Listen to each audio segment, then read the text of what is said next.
दोस्तों नमस्कार। मैं आपका दोस्त आपका शुभचिंतक आपके लिए एक इन्फॉर्मेटिव वीडियो लेकर के फिर से आ गया हूँ। दोस्तों यहाँ पे मैं आपको एक चीज़ बताना चाहता हूँ कि LIC का और पूरे इंश्योरेंस मार्केट का अगर कंपेयर किया जाए ना दोस्तों, कि पूरा जीवन का गारंटी वाला कोई बीमा है, ये मान सकते हैं कि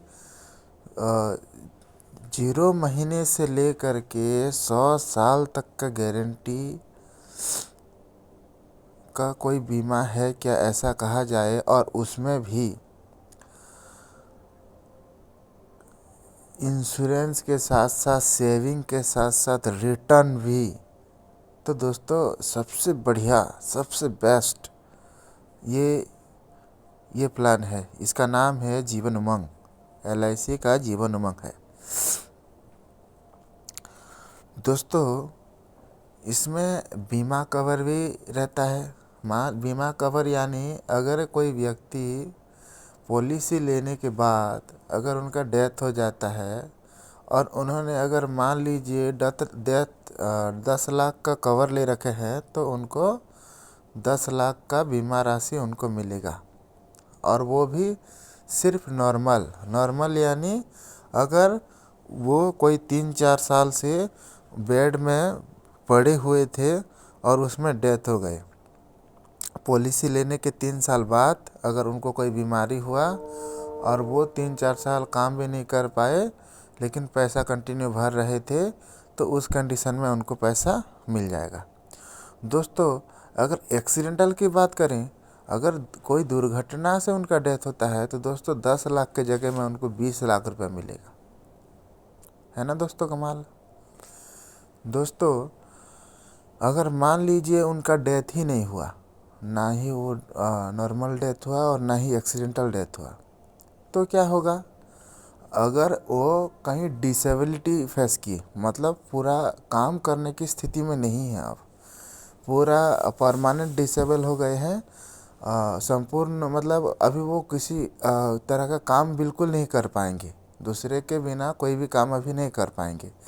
तो ऐसे स्थिति में दोस्तों 10 लाख रुपया तो 10 साल में एक लाख करके मिल ही जाएगा।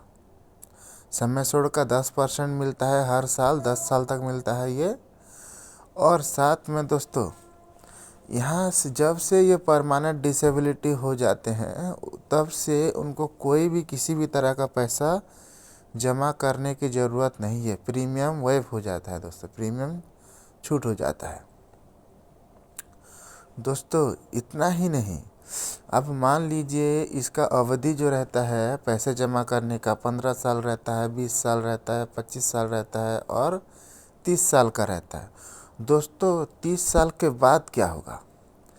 दोस्तों 30 साल के बाद भी अगर उनको 70 साल कंप्लीट होने में 1 साल कम है, यानी 69 ईयर तक अगर वो पैसे नहीं कर रहे हैं, क्योंकि उनका जमा करने का अवधि पूरा हो गया है, उसके बाद भी अगर वो कोई परमानेंट डिसेबिलिटी फेस करते हैं, तो उनको वो 10 लाख रुपए मिलेगा अलग से। है ना कमाल। और दोस्तों अगर मान लीजिए जैसे ही वो अवधि कंप्लीट करते हैं, तो जो बीमा धन है, यानी कि हमारे केस में 10 लाख है, तो 10 लाख का 8% यानी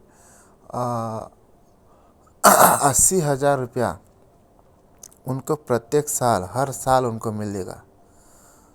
और साथ में दोस्तों यहाँ पे उनका जो पैसा जमा हुआ है, दोस्तों वो जमा पैसा उनको मैच्योरिटी के तौर पर नहीं मिलेगा, बल्कि शुरुआत से लेकर के जब तक उनका पैसा है तब तक का बोनस। दोस्तों बोनस मतलब आपको क्लियर कर देता हूँ कि 1,000 रुपया में 55 रुपया, 50 रुपया, 60 रुपया रहता है। हर पॉलिसी में अलग अलग रहता है। तो उसी हिसाब से मान लीजिए हमारे केस में 50 रुपया है, तो 10 लाख रुपया का 50,000 रुपया हर साल उनको बोनस के तौर पर मिलेगा। और दोस्तों जैसे ही 15 साल कंप्लीट हो जाता है उस पॉलिसी को, उसके बाद दोस्तों फाइनल एडिशनल बोनस करके और एक बोनस उसमें जुड़ेगा। और इस तरह से दोस्तों लगभग वो अपने फैमिली को एक फैमिली सपोर्ट के तौर पर 60 से 1-2 करोड़ तक फैमिली फंड भी छोड़ सकते हैं। उनको तो 80,000 मिलेगा ही मिलेगा, साथ में फैमिली को भी मिलेगा। जानकारी कैसी लगा? अगर जानकारी अच्छा लगा तो कमेंट करिए, लाइक करिए, और किसी भी LIC का या फिर किसी भी इंश्योरेंस प्लान का अगर जानकारी चाहिए रहेगा तो आप कमेंट करिए। मैं आपको वो भी जानकारी वीडियो बना करके आपको भेजूँगा, यहाँ अपलोड करूँगा, ताकि आपका वो डाउट भी क्लियर हो जाए। आपने दिल से सुने इसीलिए धन्यवाद। Thank you.